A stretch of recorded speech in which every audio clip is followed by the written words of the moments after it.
Timothy, what am I to do with you? First of all, this very suspicious screen name, Flyboy, for you. What do you mean by Flyboy, Tim? Chris Hansen here of Hansen versus just to catch up here and have a seat with Chris Hansen. Now I'm gonna need you, Tim, to have a seat right over there. That's right. Right in the front seat of that plane in which you're gonna be training. Very cool, son. Congratulations. I hear you've gotten into the Epstein pilot program before even finishing high school. This clip is probably the best $50 I've ever spent. The idea that Chris Hansen, completely lacking self-awareness, congratulates a kid on getting into the Epstein pilot program before finishing high school and doesn't pick up on any of the jokes there is mind-blowing to me. And thanks to Chris, I feel like I have a few more things to laugh at now. Join me. What is going on, people of the internet? Rotund unemployed man here with his poorly installed sound foam panels. So recently, Chris Hansen has been responding to criticism and his detractors in interesting ways. I thought we'd take a look at one of the videos now and get a good example, just a little taste of some of the ridiculous things that he says.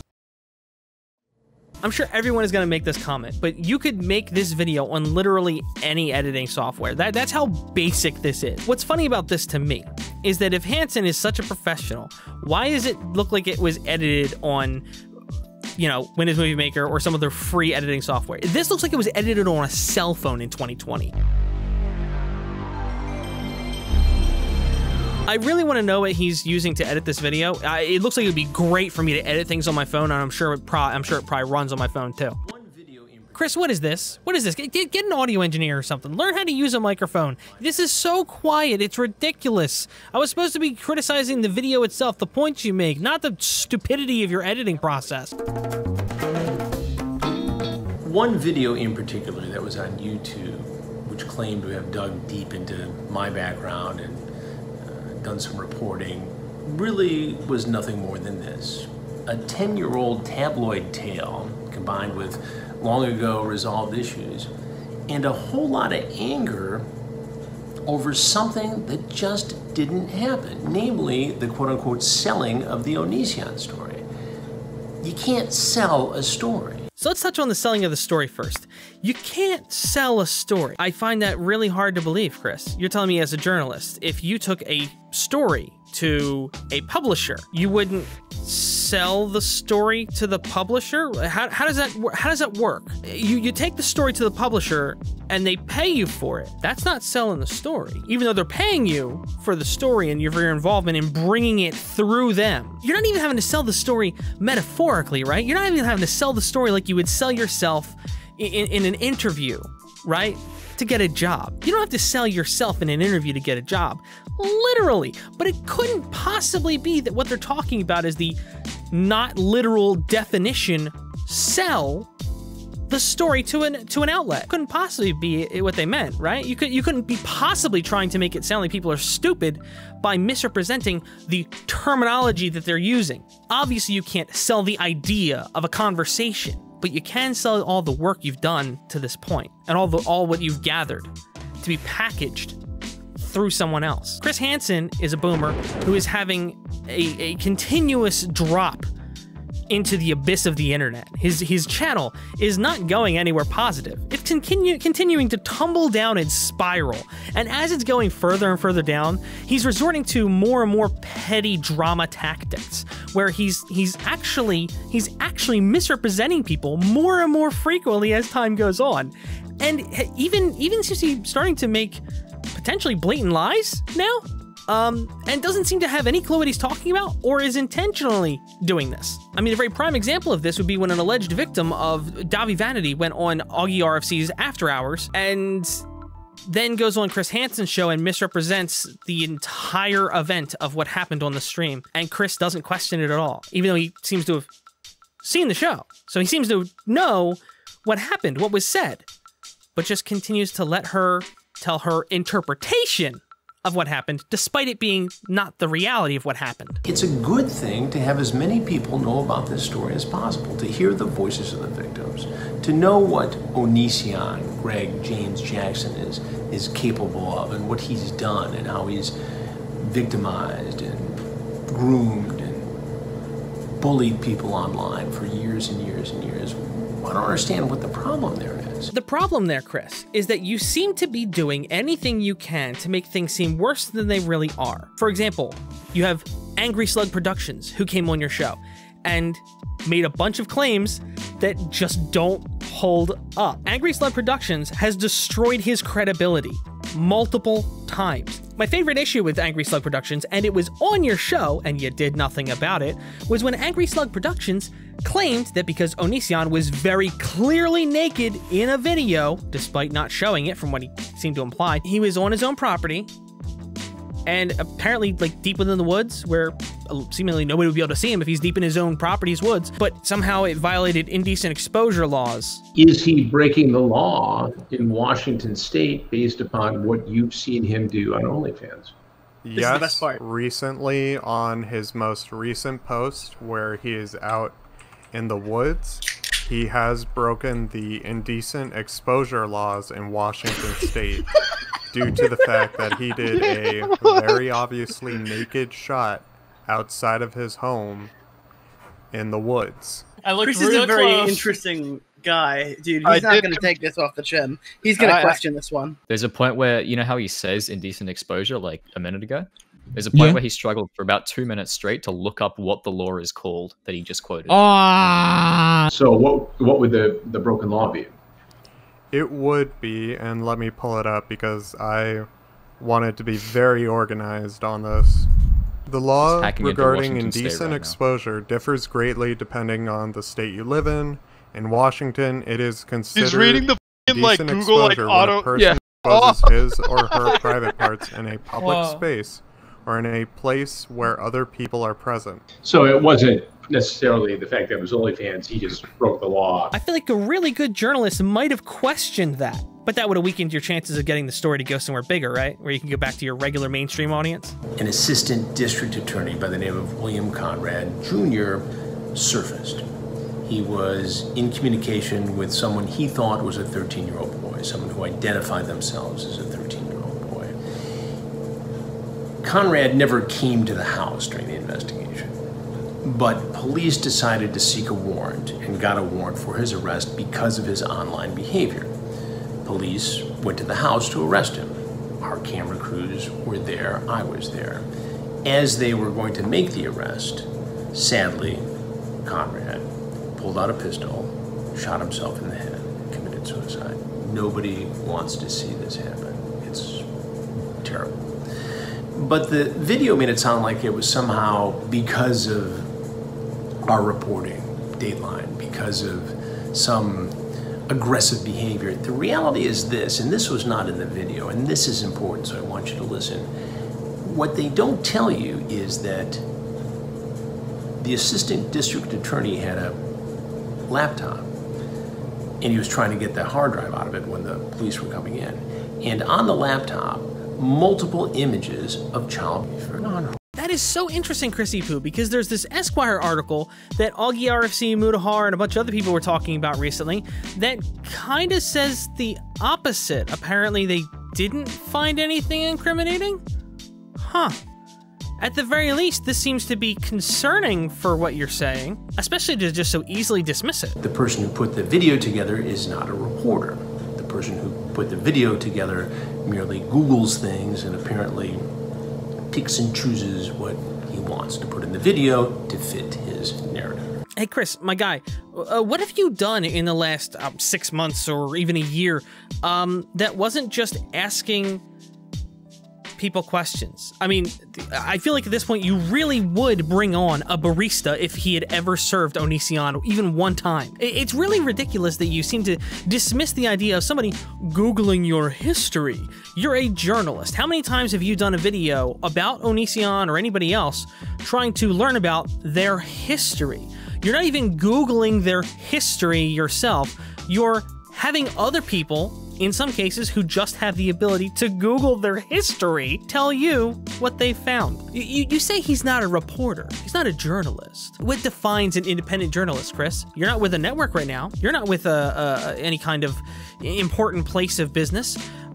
you're independent. Correct me if I'm wrong, you don't need a degree to be an independent reporter, Chris. You don't need any kind of classification. There's no licensing system to be an independent reporter. Are you investigating paper trails? What kind of research are you doing on a guy whose entire catalog of anything he's done wrong is online? You're looking into somebody's history online and criticizing people for online looking into your history and providing that as context for who you are. The fact that you aren't noticing the hypocrisy in your own discrediting of him is insane. You addressed one thing he said to discredit the entire video.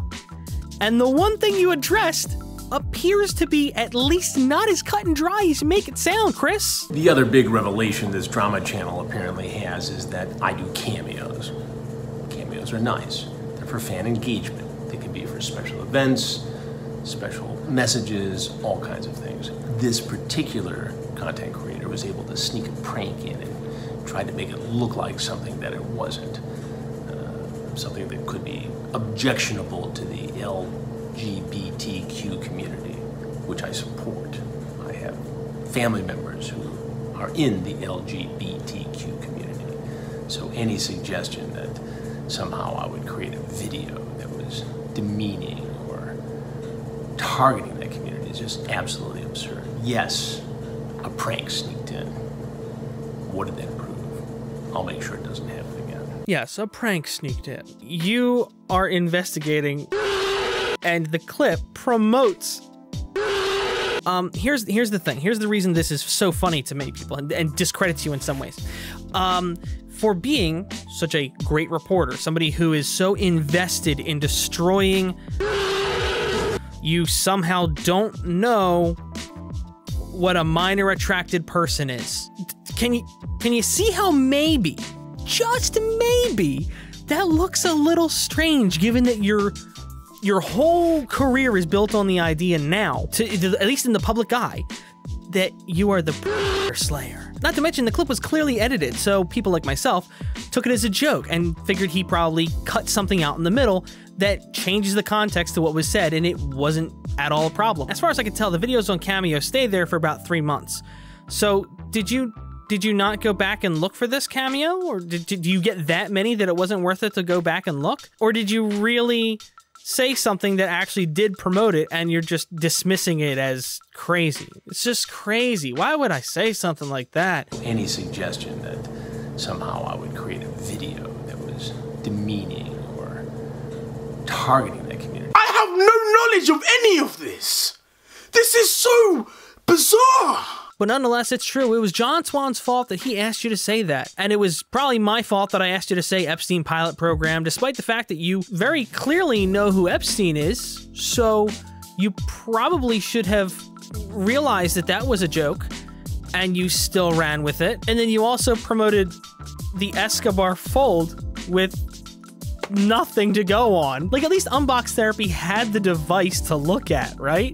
You didn't have anything. You just got paid $50 to say it. Now, apparently one of the victims on Chris Hansen's show wanted the money donated in super chats to that stream donated to a charity. Chris has agreed to do that, but apparently part of the allegation is that he also ghosted that victim. The allegation also from this content creator was that somehow I had ghosted Damien. That couldn't be further from the truth. Now, to be honest with you, I'm kind of surprised that Chris even knows what ghosted means. But that's not what's important. That's not what's important. What's important here is he then seems to imply that the victim was manipulated by the person that they were talking to, because he caught them in a vulnerable state, took advantage of them to get them to say that they were ghosted by him. She knows how to get a hold of me. I reached out to her. I can only believe that somehow he's not being truthful about this, or that he caught her at a very vulnerable moment and there was some sort of misunderstanding. But for some reason doesn't just reach out to the victim that supposedly he had ghosted to confirm what happened. The fact that he says misunderstanding makes it sound like maybe he's saying that the person misunderstood, the person criticizing misunderstood. But the fact that he specifically says caught them in a vulnerable moment, I feel I need to take exception here for sure. Because Chris is a journalist. Chris likes to brag about how he is a journalist. He feels that it's important to note that he is above because he is a legitimate journalist, as in has a long history in the business. He has training. He went to school to do this stuff. He was trained to know how to say the right thing. One of the things journalists are good at is leading you with terminology. Usually when you're talking about somebody with a legacy, reputation, and history of Chris Hansen as a journalist, you're talking about people that really, really use the human language to their advantage, selecting words very carefully. In this case, it definitely sounds like he's leading you to believe that there was manipulation involved. To say that in this highly charged emotional environment is just absolutely irresponsible. You know, I really gotta wonder what Chris was muttering to himself as he faded into the oblivion that is the Windows Movie Maker default transition. I gotta wonder if it was not important or if it actually was very important that he didn't include it. And then there's Repsion. So I think this and the John Swan thing are tied for my favorite parts of this video, specifically because in this part, he plays to Repsion like they're buddies. I also was attacked at the same time you were by Greg James Jackson with false claims of harassment. We stood together on that. We're soldiers fighting in the same war. Repsion, get in line. Yeah, so you know what's funny about that, Chris? Repsion claims that you didn't help him at all with that. First of all. Secondly, you didn't show up to court. So you didn't metaphorically stand with him. Or literally. Huh. Interesting, isn't it? You raised some $26,000 on a GoFundMe to pay a $2,500 legal bill. Nobody criticizes you for that or asks what you do with that money. Where on earth have you been, Chris? Oh, that's right. You don't Google things. I forgot about that. So here's the thing. All right, I'll make this short and sweet as possible. Basically, Repsion set up the GoFundMe, being clear that he only needed a couple grand to get through the court case. Hopefully, it would only last a day, and they would be done. They wouldn't need to worry about a whole big long legal battle.